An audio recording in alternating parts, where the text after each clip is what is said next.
Way back in 2007, I think it was, maybe 2008, I forget now, I launched the Date Smarter Not Harder Relationships Talk Show on Blog Talk Radio.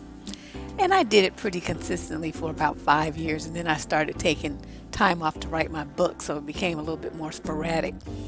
And I recently stopped doing that to switch all my efforts over to YouTube. But there are more than, well, almost 300 shows that I've done. And what I'm going to start doing is extracting information from those shows and putting them in a video. Because the information is really good. I think a lot of it is relevant to what I'm doing over here now.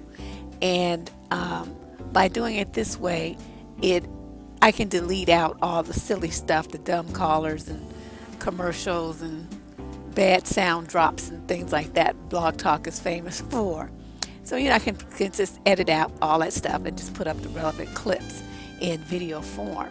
So I'm going to try to do that over the next, few months and provide you with easy access to some very, very important and useful information.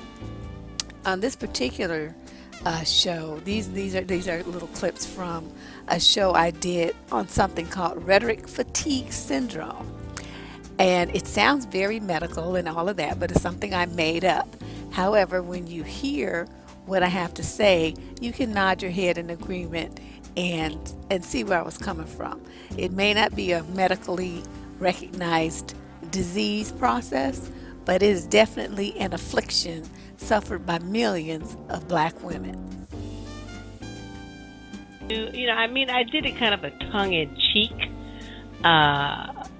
diagnosis of a disease, as I'm calling it, an affliction suffered by African American women called rhetoric fatigue syndrome. And I'm thinking, when I die, I'm going to go down in history as being like not just one of the greatest social scientists, but a discoverer of all kinds of new genetic disorders and disease processes, because those of you know a couple of years ago I came out with something called the stupid motherfucker gene, which I swear is real. I mean, definitely stupidity is transferable through the gene pool. I have discovered this and I called it the stupid motherfucker gene, and as far as I'm concerned, this is as real as Epstein-Barr virus. Very real. But tonight, I wanted to talk about something that has millions of women sick with it, and that is the rhetoric fatigue syndrome. What is RFS? You may be asking, what is RFS? Well, similar to the medical term, have you heard of chronic fatigue syndrome? I'm sure. Chronic fatigue syndrome is characterized by the Mayo Clinic, one of the most respected medical centers in the world, as a complicated disorder characterized by extreme fatigue that can't be explained by any underlying medical condition. The fatigue may worsen with physical or mental activity, but doesn't improve with rest. The cause of chronic fatigue syndrome is unknown, although there are many theories ranging from viral infections to psychological stress. Some experts believe chronic fatigue syndrome might be triggered by a combination of factors. There's no single test to confirm a diagnosis of chronic fatigue syndrome. You may have to undergo a variety of medical tests to rule out other health problems that have similar symptoms. Treatment for chronic fatigue syndrome focuses on symptom relief. Well, okay. I'm like, this sounds a lot like rhetoric fatigue syndrome to me, but basically there is a cause for it. And it's black men who talk rhetoric. Y'all are the ones spreading this disease amongst women. We're tired of hearing it. And when a woman gets so tired of hearing it, she starts to develop all these symptoms and these underlying medical conditions, which I called SICKOFYOSHITitis, NIGGAPLEASEitis, you got to be fucking kidding me itis, and things of that nature. So this is, some of the tongue-in-cheek conversation, but the behaviors that cause this illness in women are indeed very, very real. So if you have a comment, you have a story, you have a question about RFS, feel free to call in. The number is 347-327-9215. That's 347-327-9215. Press 1 on your keypad, and we'll be happy to get your call taken on the air.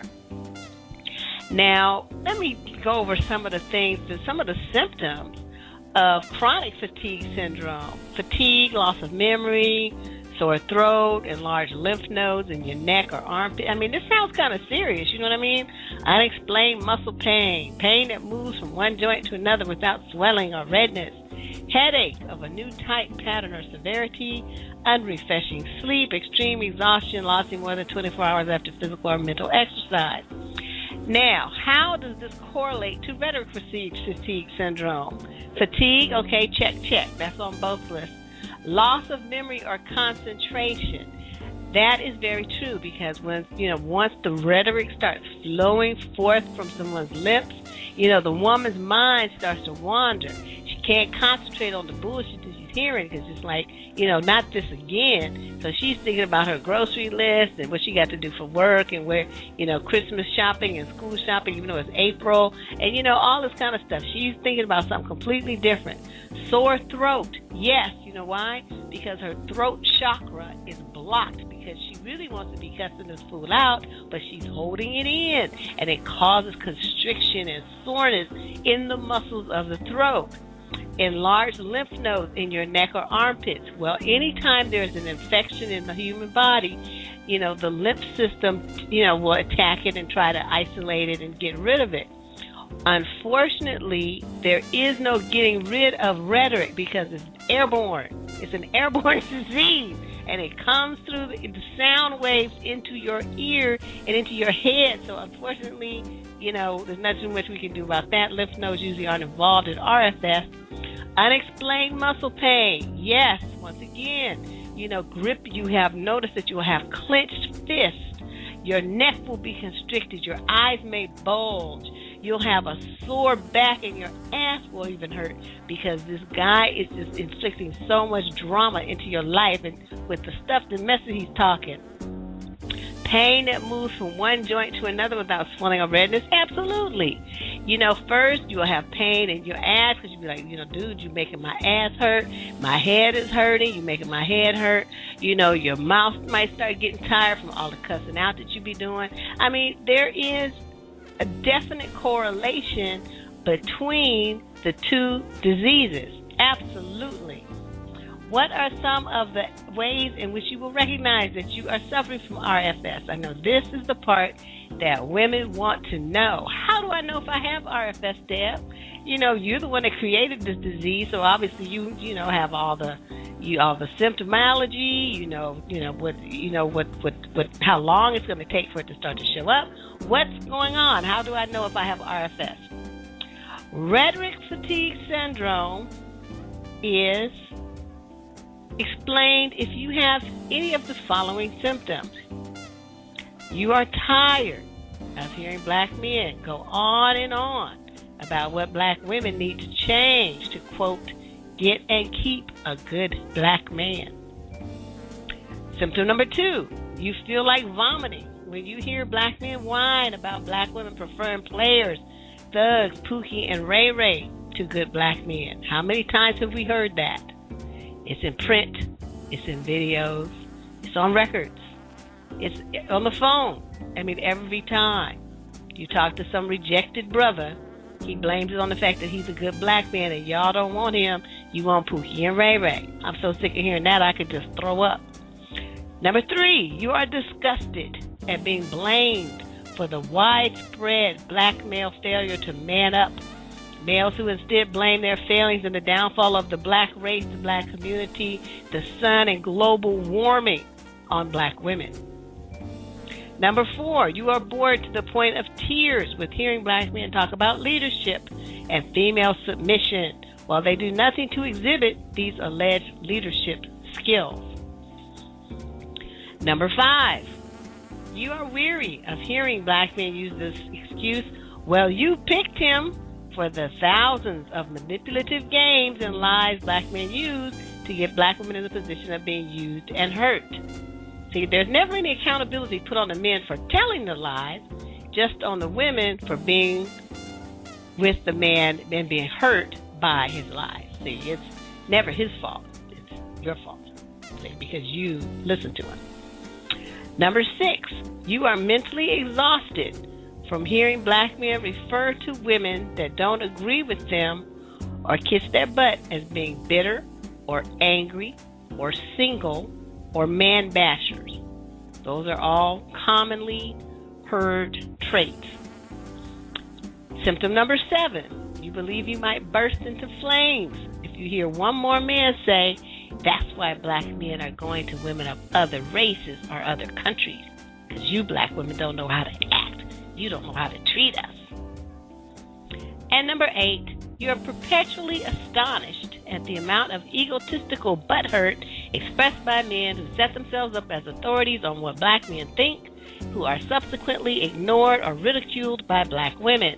You may walk around with an astonished look on your face, expressed with raised eyebrows and your mouth set into an oh my God shape. See, I'm going to say this is just a small sampling of the many symptoms of RFS, which can also mimic other diseases such as SICKOFYOSHITitis, pain in the ass-itis, NIGGAPLEASEitis, and get the fuck out of here with that bullshit-itis. Now, if you need further testing, I just recommend that you see your doctor, because that's all we can do for you. Okay, let me tell you about another way that RFS, will raise its ugly head. There was an article posted in the New York Times by someone. She sent in, they post opinions there. You can write in and share your thoughts and opinions with the magazine. And this woman wrote a piece called "Is Forced Fatherhood Fair?"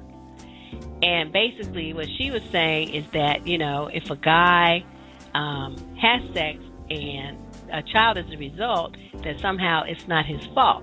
Okay, this is another symptom of RFS. It's another causative factor in developing the disease, because of the fact that, in my mind, when you are involved with a woman who is a fertile young woman, you're having sex with her, you know how babies get here, then how is it that you expect to, just jump around and not have any responsibility for the children that you make? I don't understand that. So that's another one. This thing, I want a financial abortion. If you get pregnant, it's your fault kind of thing. It takes two. So, that's another aspect of this. And one of the things, as you look around through the black community, you see so many single-parent homes and children with no father in their life. This is another way that women experience RFS. Another is when black men see a black woman with a white guy, or, some other, let's just say a non-black male. This guy wrote today, and this is a quote. This came from Facebook. I did not make this up. It says, fellas, it used to be when you see a black woman with a white man, we already knew the black woman had bad credit. But these days, white guys are getting black women with good credit and their stuff together.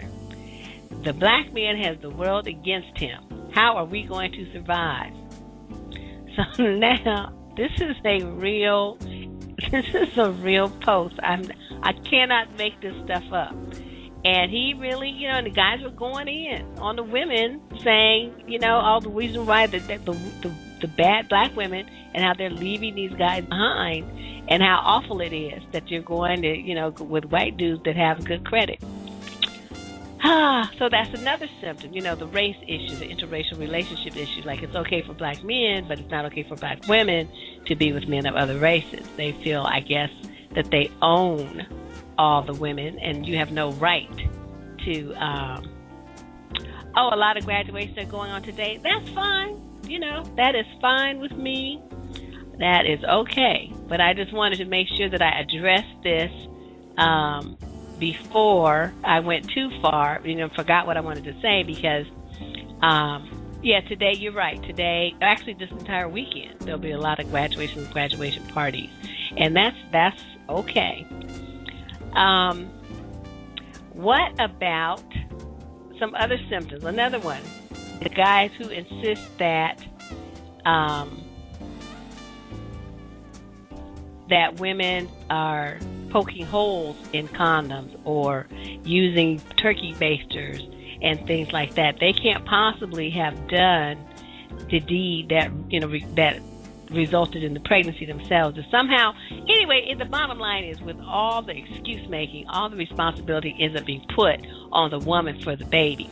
So I'm just kind of, giving you a compilation of the different excuses.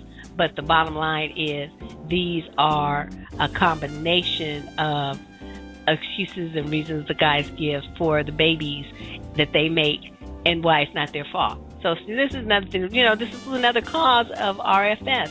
Black women are tired of hearing about the rhetoric. The rhetoric fatigue syndrome has set in on many, many, many issues. I know there's got to be some people out there who have who have some stories to tell about the rhetoric that they hate to hear. So I know I cannot possibly be the only one who is tired of hearing this crap. It's like I'm just really, really super sick of it. I just looking for the guys to, stand up and take some responsibility and be accountable for some of the stuff that they do. One woman says, other symptoms that you may have forgot there, but here's some other symptoms. You get a sore neck from watching brothers recoil from you in haste to chase down non-black chicks like a New York cab. You get cramped jaws from bracing for inevitable comparisons/insults, and stiff limbs from doing and carrying everything that non-black women typically count on their men to do for them, as black women get called lazy and gold digging for expecting such similar treatment. Don't bother asking a physician for help. Remember, it's all your fault to begin with. See, another part of the RFS.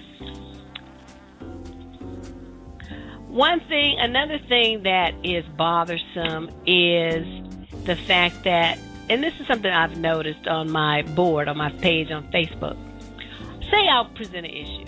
I can't even think of anything right now in particular, but some issue that needs to be addressed by men.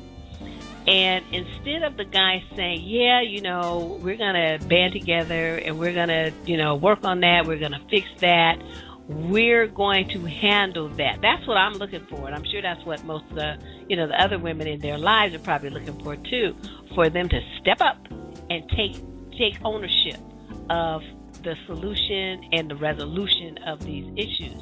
But that's not what happens. Every single time, there will be at least one guy who will flip it around and try to make it my fault. Now, I'm posting this as a problem. I'm trying to explain to you all, to you do the dudes. You say you want to have a nice relationship, you want to have a woman that loves you, you want to have a family, you want to have all these wonderful, positive things in your life. Okay, I'm telling you how what you're doing is hindering that from occurring. I'm trying to show you where you're shooting yourself in the foot. Instead of them stepping up and saying, well, you don't have to say thank you. Just say, I hadn't realized. I didn't think about it. Whatever. Instead, this is what happens. The next thing they post is, well, Deborah, how are you going to fix it? What changes are you going to institute to make that not happen anymore? What? What am I? Geppetto? Are you Pinocchio on a string? What the heck? You need to do that yourself. That's not my job. And it's like, if I'm supposed to be, not just me, but I mean, any woman. Any woman is supposed to be, your woman and depending on you and looking for you for leadership and all this kind of stuff that you guys say that you want to have happen, then she's got to point out the problems and then you want her to fix it too? No, what are you doing then? And it's just the kind of thing that, this is rhetoric. This is part of the rhetoric fatigue syndrome, where women get to roll in their eyes and don't want to be bothered with you. And so it's the kind of thing like, if she's got to handle everything herself, what does she need you for? Why are you there? You're like an albatross. You're not helping the situation. You're hindering progress here. She got to stop moving forward to turn around and bring you along too. No. That will be when you get left. That will be what happens. You about to get dumped. All right. So, the women were making jokes like, we need to have a telethon. We need to raise money for the cure. We need vaccinations. Somebody needs to develop, vaccination for this. All that kind of stuff. We had fun with it. We made a lot of jokes. But the bottom line is, you guys, especially if you sat around and you've made these kind of excuses yourself, and you have heard them coming from your lips, please stop. Please stop. You're contributing to massive amounts of affliction amongst the black female race, and it's just really not helping matters at all. We want to see you guys step up. We want to see you take ownership. We want to see you be accountable and responsible. And causing these kind of symptoms in a woman is not doing that. So one guy actually says to me, I was talking about the Rhetoric syndrome. Like I said, we were laughing, having a good time with it. But he's like, this is so sad. My first thought is not one of these women have experienced love from a good man. Then it dawned on me, those women that have wouldn't respond to this post. Now, in his mind, his simple little bird-brained mind, a woman who has a good man would never, ever, ever know any bad ones and never have anything else to say. That was the logic that his brain came up with. Okay, now every single woman that has a good man now has gone through some bad ones. Every woman that has good men in her life knows some that are not. So if a woman, she can have a wonderful husband, wonderful boyfriend, fiance, whoever, whatever, daddy, brothers, the whole thing.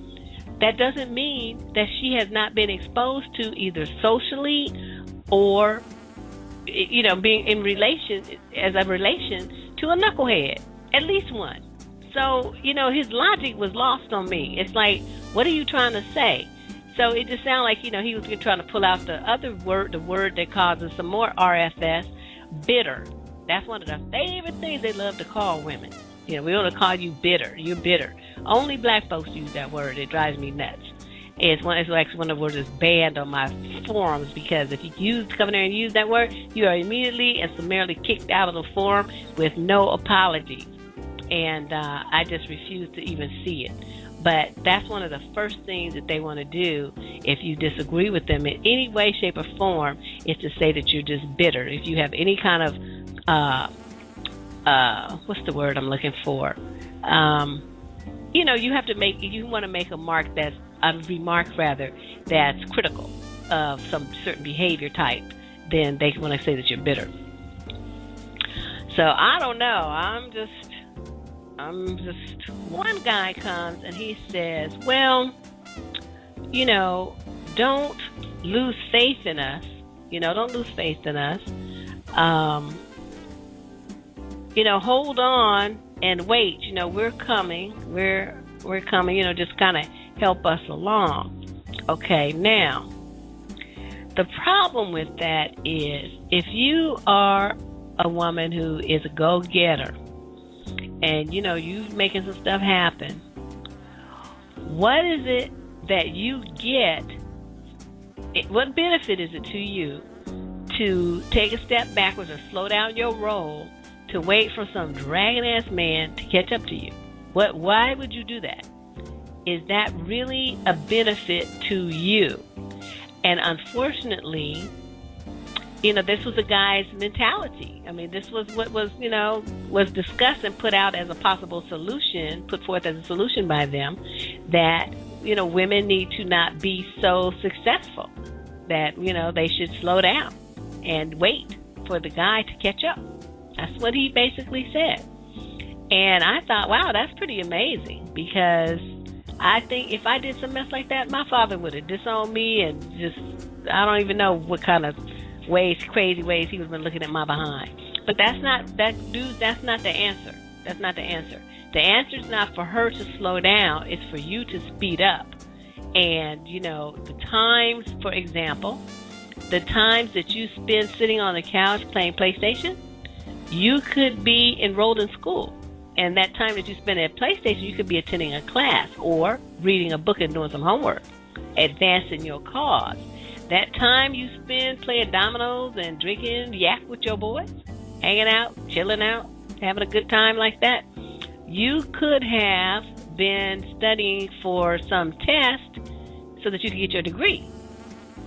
See, this is what I mean. There's 24 hours in a day. 24 hours the same. We all have the same 24 hours every day, 7 days a week. What are you doing with your time? As this year passes, you're still going to be a year older.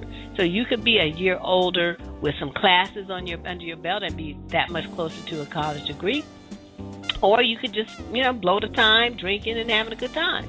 So that's up to you. But don't you dare even fix your lips to ask a woman to slow her roll down and make herself less successful so that you can feel like you're catching up at your slow snail pace. No, get your shit together. Get it together and then make some stuff happen. And then when you catch her, you guys can make some stuff happen together. But I just couldn't believe that he actually had the nerve to say that. He's like, encourage us and we will not fail in the end. It's like, why do black men feel they need all this encouragement? And other men of other races go and do the stuff as summarily motivating themselves. Please, someone explain to me, what is the difference?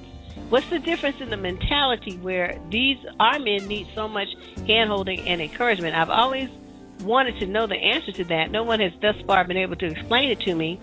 But, it's a pattern that I keep seeing. And I'm looking for, where are the self-motivated brothers at? I know a few of them, but still I do know more who really do sit around and complain, she won't help me. She need to motivate me. She need to help build up my ego and tell me I'm doing a good job, and she needs this and she needs that, she. And I'm like, what are you doing for yourself? How come you can't give yourself those messages? That's what most women do. They don't sit around waiting for some man to push them along. They get up in the morning and they make some stuff happen by themselves. So it's sort of just very interesting, the difference in this. And this is one reason why I think so many black women have RFS. They don't even know they have it. They don't know that that's what they have, because they're not understanding that they're overeating, the depression, the lack of energy, the sighing. Have you noticed that? How many black they do that a lot? All of those are symptoms of RFS. You already know what's coming. Like you walking down the street and here comes some fool up to you with this expression on his face. You know he's ready to say something stupid. You start having an attack of RFS right there on the spot because you already know what's coming. These are the kind of things I'm talking about. And I think, like I said, even though this is tongue-in-cheek and I'm, kind of making fun of this, calling it a disease and everything, in reality, though, dudes, it is an affliction. It is something that a lot of black women feel and think about your behavior and the way that you, come across and the way that you conduct yourself. And no, it doesn't. It's not a real disease. It's not a real disease. It's not in any medical book, or, you can't go to the doctor about it or anything like that. But it is, I feel, a very realistic emotional and mental state that a lot of African American women are in, and they don't recognize it as such. But I honestly believe by looking at it, at the behaviors which induce this feeling in women, that there's definitely an element of truth to it. Another thing that causes RFS, when we're talking about some certain behaviors, we're talking about behaviors of men that we, love and care for. One of the things that you will hear from his lips is, well, it's not just black men. Okay, but, I would say this, 80, I don't know, let's say 75% of black men, women rather, only date black men.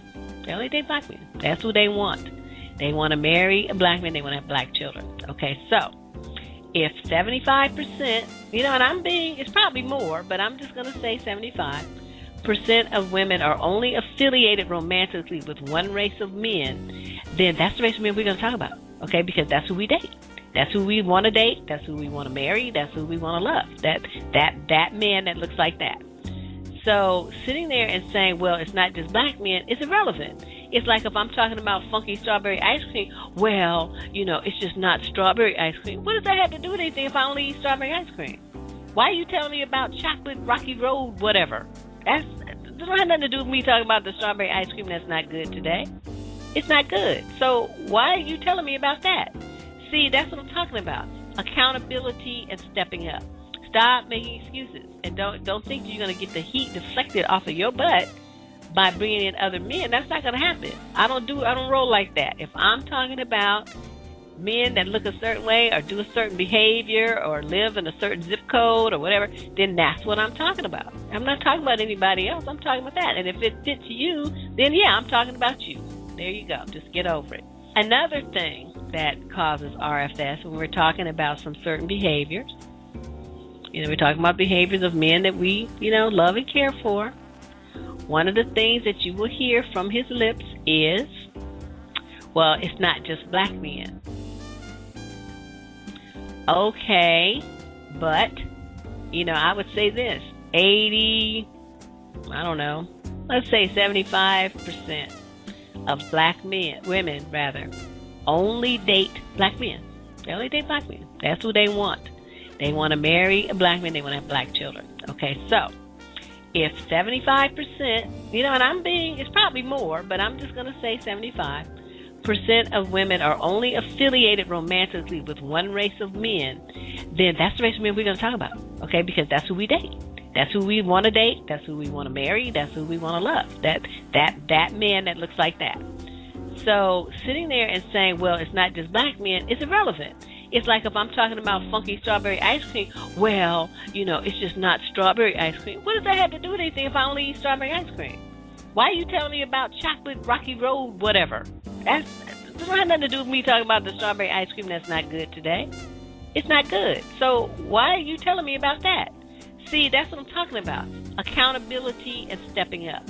Stop making excuses, and don't think you're going to get the heat deflected off of your butt by bringing in other men. That's not going to happen. I don't roll like that. If I'm talking about men that look a certain way or do a certain behavior or live in a certain zip code or whatever, then that's what I'm talking about. I'm not talking about anybody else. I'm talking about that. And if it fits you, then yeah, I'm talking about you. There you go. Just get over it. Okay, area code 302-302. Your mic's open. What's your question or comment? Hi, Deb. This is Linda. Hey, Linda, what's going on, girl? Nothing. What's going on? Oh, just over here explaining the pros and cons of RFS. I know. I've been listening. I just basically wanted to say, it's all an excuse. Like you said, I was asking myself. I was reading some comments on one of the blogs I was actually on Facebook or on the internet, and I asked myself, where are all the leaders? What's really going on? It seems like most of them are followers, and the ones that I guess aren't followers are either silent or they just don't say anything but make excuses. I asked myself that question, and up until this point, I couldn't find the answer. Where are the leaders? What's wrong with wanting to, jump out there and do that? And basically, as far as, what you had said earlier about, women having to, especially black women having to stop, do this or don't do that, or this is what you need to do to fix you, this is what you need to do to fix that. My basic question is, if you look around in the black communities, who's still there?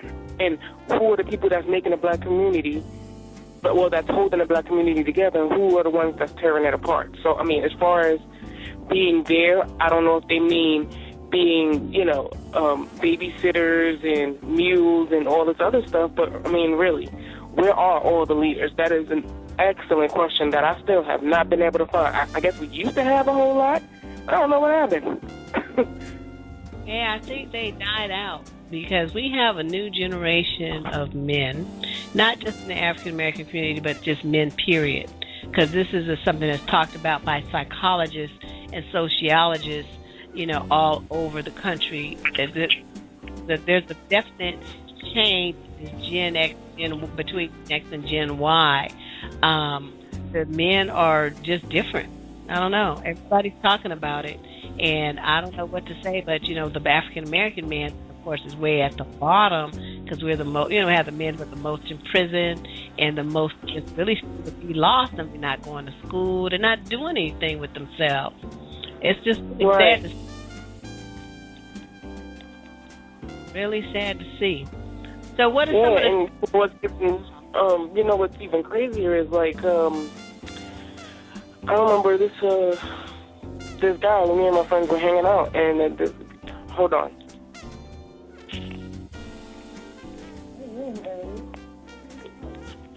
Hello? Mhm. Hello? Yeah, we're here. Hello? Hello? Yeah, we're here. We're waiting.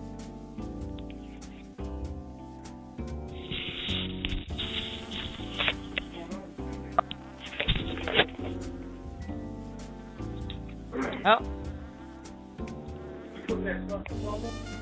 We'll let her call back in because I'm not sure what's going on there.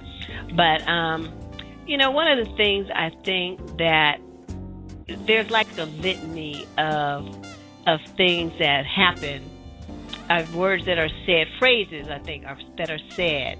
Like, when we are talking about behaviors and the responses that you get, there's like a litany, a little canned response. They're going to say one of these things, if not all of them. Y'all must be bitter. That's why y'all are single, or y'all must be single. You aren't a good woman. That's why you're single.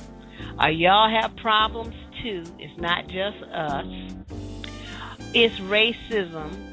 The white man trying to keep us down. It's Willie Lynch syndrome. We have post-traumatic slavery syndrome or something. Or you just bashing black men. You just a man basher, feminist man basher. Or you need to find a better man. That's your fault. That you only find it. You only want to hang around with nothing dudes. That's your fault. You picked them. Or they're just planning to destroy us. They're trying to destroy the black man, and y'all are helping them. Or you aren't, the law of attraction is, you attract what you are. So if you attracted knucklehead dudes, then that means that's what you are, and blah, blah, blah, blah. Okay? So these are the kinds of ways that the men that claim that they want to be in a leadership role will deflect responsibility and accountability when things are brought to their attention that need to be addressed. Now, see, how can you claim to be a leader when you don't do anything to lead? Every time someone tries to show you some things that need to be addressed, as a leader, you would step up and take charge of those things and make sure that those things were handled. But that's not what happens. All we hear is excuse after excuse after excuse, finger pointing, blaming, blame shifting, sliding, ducking, and dodging. That is not leadership. And so when when guys are like saying, well, you don't respect us, you think? It's kind of hard to respect someone who's supposed to be a man who acts like a child. And so then the women, she still loves you. I mean, it doesn't say that she doesn't care, but it makes it very difficult for her to step forward and put you in that kind of role because she's not seeing you, in a man role. It makes it very difficult for her to have that kind of love and respect for you. So I'm just trying to bring these things to you guys' attention.